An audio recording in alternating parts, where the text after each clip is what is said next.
Salve galera, como é que vocês estão? Meu nome é Ricardo, aqui do canal Astronomic Games. Voltamos de novo, né, pro nosso segundo vídeo aí.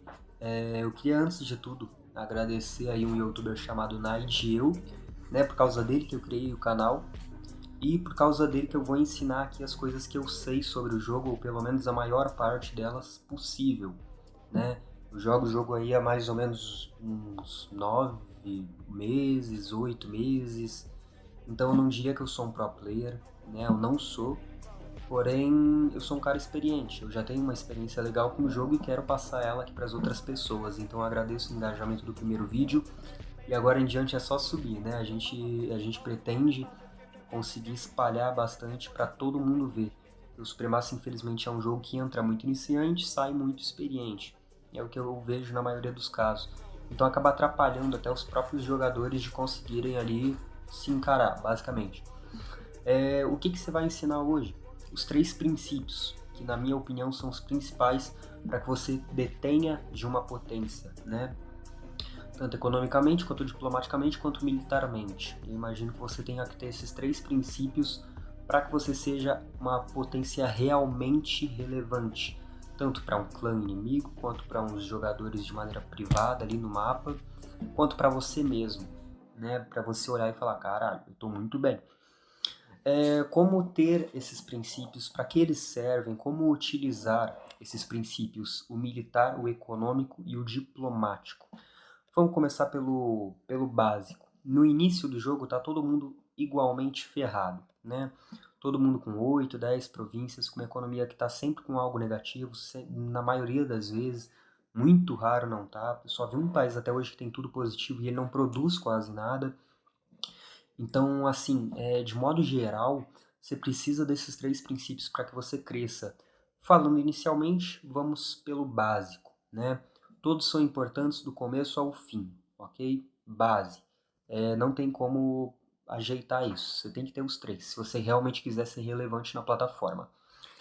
Talvez esteja faltando algum, ou talvez eu não explique algo ao longo do vídeo, porque sempre tem muito detalhe. Mas daí vocês deixam nos comentários que eu respondo. O primeiro, né, é o econômico. Para que eu tenho que ter uma economia forte no Supremacy? Primeiro, você pode controlar o mercado.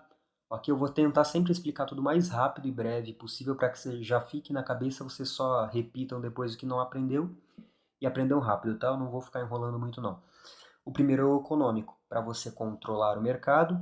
Você tendo uma produção grande de alguma coisa, você consegue ter uma base de como vai funcionar os preços no mercado. Exemplo disso, a Alemanha produz muita energia, cara, muita. Você vai lá no mercado, você vê o gás ali, você põe um precinho no gás, você vai controlando o mercado. Basicamente isso. Economia, você vende muito. Com um poder econômico grande, você compra muito, você exporta e importa. Esse jogo é muito igual na vida real. Se você detém muito dinheiro, você importa muito, faz muita coisa. Se você detém pouco dinheiro, mas detém muito recurso, você vende e compra igual. Ter uma economia é muito bom nesse jogo. É quase que obrigatório. É obrigatório, na verdade, para você ter uma vitória, né? Ninguém fica em primeiro lugar com 8 províncias. Então, primeiro, tenha uma economia. Como ter uma economia forte nesse jogo? Eu vou falar o básico disso e no final eu vou englobar tudo, para você ter a economia, o poder militar e a diplomacia junto. Então, por enquanto, eu vou falar de maneira rasa. Para ter uma economia boa nesse jogo, você precisa de muita província, afinal de contas, você vai precisar produzir muito, e você não vai ter muita província no foda-se, né? No caso, você não vai pegando qualquer província, né? Você pega as províncias que têm produção boa do que você precisa. A Alemanha, ela produz muito pouco ferro. Cara, ataca a França, ataca a Espanha. Eu acho que eu não tenho certeza, mas eu acho que a Suécia e a Noruega, elas têm província de ferro. Então pega as províncias que te façam uma boa economia. Ter uma economia boa é basicamente isso e serve basicamente porque eu expliquei. Daí você tem a produção, as vendas e os equipamentos na economia. Ela gira em torno desses 3. Você tem uma produção boa, então você produz bastante coisa. Você tem equipamentos bons porque você tem uma boa economia. E você tem uma produção boa porque você exporta e importa. A primeira coisa boa né, que você tem que ter obrigatoriamente, a primeira base, o pilar, é a economia. Qual seria o segundo pilar? Ele anda do lado a lado da economia e é o pilar militar. Eu vou ter muita província, eu vou produzir muito recurso, mas isso é muito vazio. Óbvio, né? Eu ainda estou no começo e no final eu vou englobar tudo. Para você ter tudo isso, você precisa ter um poderio militar. A Alemanha produz pouco ferro, muito gás, faz mais balão, né? Dá muita vantagem, não parece, mas dá muita vantagem. Ah, não produzo quase nada de energia, mas eu produzo muito ferro, muito petróleo. Faz carro, blindado. Ah, eu produzo muita comida, faz cavalaria. Inicialmente, pega o que se adequa e melhor a você e saiba administrar os seus recursos. Isso é economia. Isso vai no poder militar. Tendo um poder militar forte, você consegue se expandir para ter mais economia. Tendo um poder militar forte, você tem um poder de dissuasão, ou seja, ninguém vai ter tanta coragem de te atacar, principalmente se for em X1, porque afinal de contas você vai ser uma potência. É igual os Estados Unidos na vida real encarar a China. Os dois são muito poderosos militarmente, eles sabem o caos que daria. É a mesma coisa nesse jogo, gente. A gente tem que levar algumas coisas da vida real no jogo, porque é um jogo baseado na vida real. E se você tem um poder militar, uma dissuasão, você consegue se expandir bem e consegue dar medo. Você consegue ter um respeito a partir do medo, consegue aliados, né? Tanto pelo tamanho, por causa da economia, por causa do poder militar, tanto pelo poder militar. Então é a segunda base, é o segundo pilar para você ter essa força. Um necessita do outro. Para você ter uma grande economia, uma expansão boa e as províncias que você necessita, precisa de poder militar. E para o poder militar, você precisa de uma economia boa. Um chega no outro. Basta apenas a sua estratégia, o seu estilo de jogo para que isso ocorra. E a terceira base é a diplomática. Perdão, se você discorda, na minha opinião, é a mais importante. Disparado. Disparado é a mais importante. Muita gente não dá atenção. Muita gente entra numa partida aleatória, vou com jogadores aleatórios criar o clã, não vou postar nada no jornal, não vou olhar nada no jornal, não vou falar minha opinião em nada, você não vai durar. Tá? É muito raro você durar, e se você durar, é por pura sorte ou porque não tinha pro player nessa partida, porque se tiver você vai perder, tá? Eu não me considero um pro player, me considero experiente. E eu experiente já espanquei 3 caras numa partida. Eu só perdi porque um deles usou gold e eu não gosto de usar gold e eu acabei deixando quieto e desistindo. Mas, cara, você precisa ter uma diplomacia boa. No caso desses que eu citei, esses 3, não tinham comunicação direito. Eles não sabiam jogar, eram muito. Não sabia dividir tropa, basicamente. Eu vou ensinar isso em outro vídeo. Tomara que eles assistam, né? E eles não sabiam fazer nada, basicamente. Né? Eles não tinham nem a economia, nem o poder militar, nem a suasão, nem o diplomático. Eu não tinha o diplomático porque era mapa de 31, mas eu tinha economia e o militar. Vocês compreendem a importância do pilar dos 3? Você tem que ter o econômico, o militar e o diplomático. O que seria um poderio diplomático? Seria um soft power, né? Digamos assim, existe o hard power, o poder militar e o soft power, o poder diplomático, o poder da fala, né? E vamos, é igual as pessoas dizem, uma fala, não, peraí, eu esqueci. Mas uma fala, ela pode valer muito, né? Ela vale mais do que 1000 tiros nesse jogo. Porque uma fala pode mudar o rumo da história do game. É simples. Outro exemplo claro.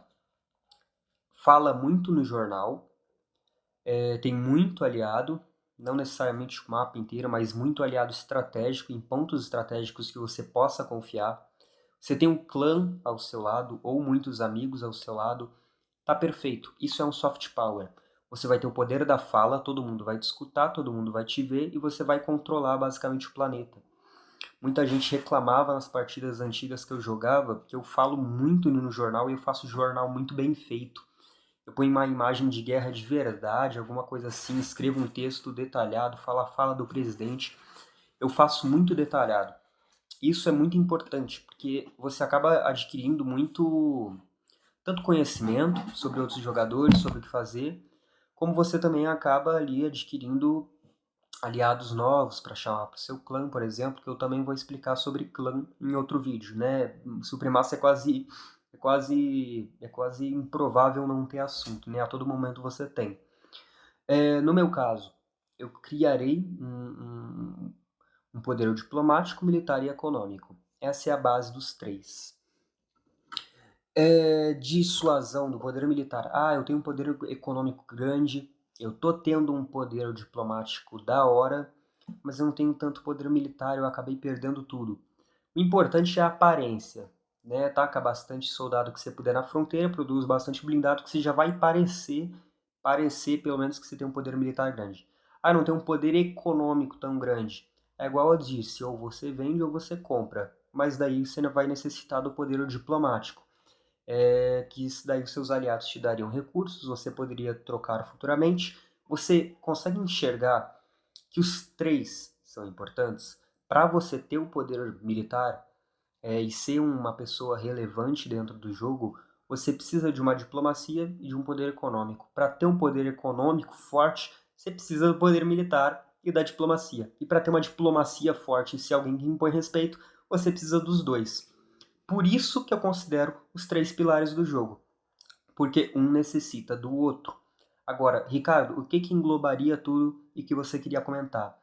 É simples. Saiba sua estratégia, saiba planejar sua estratégia, entra em lugares específicos com seu clã de preferência. Eu não tenho um clã. Existem muitos clãs no jogo, você consegue encontrar. Eu tenho um clã, se você quiser entrar, a gente pode fazer um debatezinho para saber como é que você joga, eu vou ter uma base de você. E daí, em um período de um mês ali de treinamento que eu vejo que você é bom, você vai entrar no meu clã. Basicamente isso. Tanto que eu só contrato, né? Tanto que eu só chamo pessoas pro meu clã que são boas, né? Que não necessariamente sabem jogar ali, mas sabem escutar, né? Que são pessoas que sabem se planejar. Então, cara, tenha um clã, chame seus amigos pro jogo, isso até ajuda o jogo a crescer. E assim você vai ter ali os seus três pilares. Econômico, eu expliquei. Militar, eu expliquei. E o diplomático, eu expliquei. Fale no jornal, seja ativo, converse com os jogadores, troque recursos, tenha um poder militar, saiba o que produzir e o que você consegue sustentar. Tem muita gente que faz 10 oficinas no primeiro dia, isso é idiotice, não faz isso, você não vai aguentar, tá? E a estratégia em si, né? Você precisa ter uma estratégia. Você vai focar no quê? Afinal de contas, primeiramente, eu tenho um clã que vai me dar bastante recurso aqui, porque eles vão pegar esse país que vai sobrar um pouco de recurso, e eu tenho um pouco, e daí eles vão me dar e eu vou ter um poder econômico. Legal, é uma estratégia. Né? Não, já nasci com um poder econômico legal, mas o meu poder econômico ele só é bom para fazer coisas com gás, então eu vou fazer bastante balão para saber sempre onde eu vou atacar. Legal, é uma estratégia. O jogo é quase infinito, então você sempre vai ter inúmeras oportunidades, né, para você poder atacar, criar estratégia, se defender, criar um poder econômico, criar um poder militar, criar um poder dissuasório, criar um poder diplomático e acima de tudo sempre tente ter os três. É óbvio que às vezes você vai querer jogar calmo, você não vai ter tempo para jornal, né, por exemplo. Mas sempre numa partida que você queira ser ativo e se mostrar um bom jogador, tem esses três pilares: o poder econômico, o poder militar e o poder diplomático. Qualquer dúvida vocês podem entrar aí nos comentários, eu vou responder o máximo possível, né? O vídeo foi esse, eu espero que vocês tenham gostado. Eu vou postar vídeos agora em diante, sempre ou quarta, sábado e domingo, né? Não vai ser 3 por semana, mas vai ser numa média desses períodos. Eu vou tentar pelo menos postar 1 ou 2 por semana, né? Igual eu disse, qualquer dúvida entre no comentário. E é isso aí, tamo junto, falou!